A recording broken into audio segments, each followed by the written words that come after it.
முஹர்ரமுடைய மாதத்தினுடைய 10 என்பது ஒரு மிகப்பெரிய சிறப்பிற்குரியது.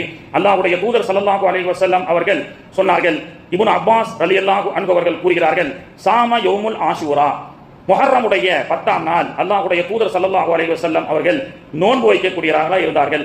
அமர பிஸியாமிஹி, இன்னும் நோன்பு வைக்க ஏவினார்கள் என்று சொல்லப்பட்டது.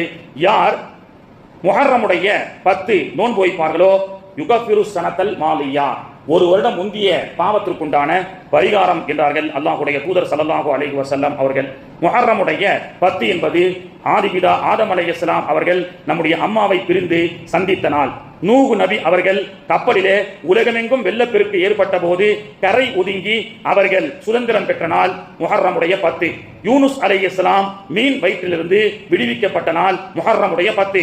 அய்யூப் அலைஹிஸ்ஸலாம் தன்னுடைய நோய்கள் எல்லாம் குணமாகி ஷிஃபா பெற்ற நாள் முஹர்ரமுடைய 10. இப்ராஹிம் அலைஹிஸ்ஸலாம் அவர்கள் நம்ரூத் என்ற கொடியவனுடைய நெருப்பு குண்டத்திலிருந்து பாதுகாக்கப்பட்ட நாள் முஹர்ரமுடைய 10. ஃபிரௌன் என்ற கொடும் ஆட்சியாளன் மூசா அலைஹிஸ்ஸலாம் அவர்களுடைய அந்த ஆட்சியில் இருந்து அழிக்கப்பட்ட நாள் முஹர்ரமுடைய 10.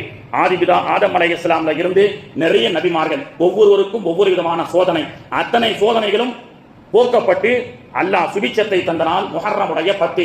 எனவே அல்லாஹ்வுடைய தூதர் அவர்கள் முஹர்ரம் என்ற இந்த சிறப்பான மாதத்தினுடைய 10 அன்று மட்டும் யூதர்களை போன்று நோன்பு வைக்காமல் 9, 10, 10, 11ஆக நமக்கு நோன்பு வைக்க சொல்லிக் கொடுக்கின்றார்கள். ரமலானுக்கு முன்பதாக ஃபர்லான நோன்பாக இருந்த இந்த முஹர்ரமுடைய 10 நோன்பு ரமலான் ஃபர்லாக்கப்பட்டதற்கு பிறகு இது சுன்னத்தான நோன்பாக ஆக்கப்பட்டது. இந்த ஆண்டு வருகின்ற வெள்ளிக்கிழமை 26ஆம் தேதி ஆஷுராவுடைய நாள். இன்ஷா அல்லாஹ் அந்த வெள்ளிக்கிழமையிலே ஜும்மாவுடைய தலைப்பு கர்பலா நடந்தது என்ன என்ற சுருக்கமாக நாம் கர்பலா கற்றுக் கொடுக்கின்ற பாடம் என்ற தலைப்பில் பேசலாம். அந்த 26ஆம் தேதி நோன்பு வைப்பது என்பது சுன்னத்து.